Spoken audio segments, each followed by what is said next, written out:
আসসালামু আলাইকুম everyone, welcome to my channel. আজকে আমি তৈরি করে দেখাবো কাঁচা আমের টক ঝাল মিষ্টি আচার। আচারটা তৈরি করার জন্য এখানে আমি 3 কেজির মতো আম ভালোভাবে ধুয়ে কেটে নিয়েছি। মশলা ঢোকার জন্য খোসার সাইডেও একটু কেটে নিয়েছি। আমগুলো কষটা যাওয়ার জন্য এগুলোকে ভিজিয়ে রেখে তারপর উঠিয়ে নিয়েছি। এবার আমগুলোকে একটা ছড়ানো প্লেটের মধ্যে নিয়ে নিচ্ছি। এবার দিয়ে দিচ্ছি 1 কাপ সরিষা বাটা। আদা রসুন দিয়ে দিচ্ছি 2 টেবিল চামচ করে। দিয়ে দিচ্ছি পরিমাণ মতো লবণ, হলুদের গুঁড়া দিয়ে দিচ্ছি 1 টেবিল চামচ, মরিচের গুঁড়া দিয়ে দিচ্ছি 1 টেবিল চামচ,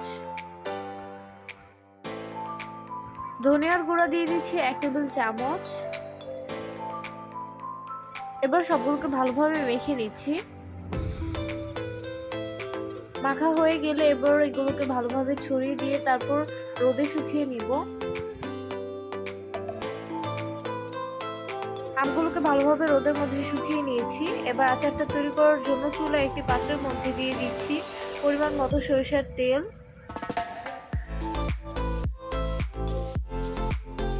দিয়ে দিচ্ছি কতগুলো রসুনের কোয়া।